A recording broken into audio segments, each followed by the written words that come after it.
প্রধান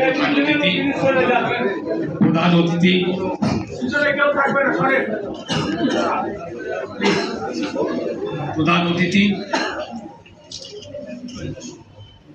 একটা খুব নাম করা ফেমাস বই আছে। যখন আমেরিকানরা সাদা হোয়াইট আমেরিকানরা যখন আমেরিকা নিয়ে নেয় দখল করে 17th সেঞ্চুরিতে, চীনের উপরে একটা ইন্ডিয়ানদের উপরে একটা বই লেখা, মারতে মারতে সবাইকে শেষ করে দিয়েছে ওরা। একটা ট্রাইব, সেই ট্রাইবের শেষ যোদ্ধাটা আমেরিকান ইন্ডিয়ান, রেড ইন্ডিয়ান, তার উপরে লেখা বইটা the last of the Mohicans.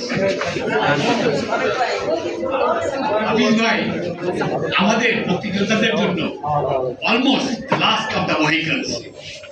আজকে জেনারেল জিয়া নাই, আজকে জেনারেল বীর শওকত আলী নাই, আজকে মডার্ন আকবররা নাই,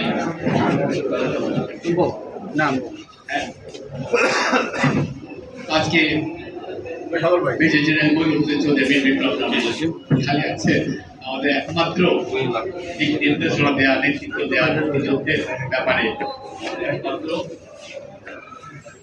যোদ্ধা, যে নাকি জিয়াউর রহমান শহীদ জিয়ার পাশে থেকে ওনার কাছ থেকে শুনবো, ওনার কাছে শুনতে চাই।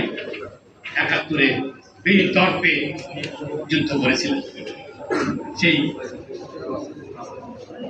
যোদ্ধা, সেই নেতা আজকে আমাদের মঞ্চে আছে। আরো 4 জন মুক্তিযোদ্ধা। মুক্তিযোদ্ধারা কমে যাচ্ছে, আর যে একজন ছিল তারা আবার পোল্ট্রি খেয়ে ভয় ছেলে না না বাজার বসে আছে। আমাদের মাঝে আছে মুক্তিযোদ্ধা জনাব মাহিউদ্দিন সাহেব, যার কথা আমরা শুনলাম, সবার কথা শুনেছি।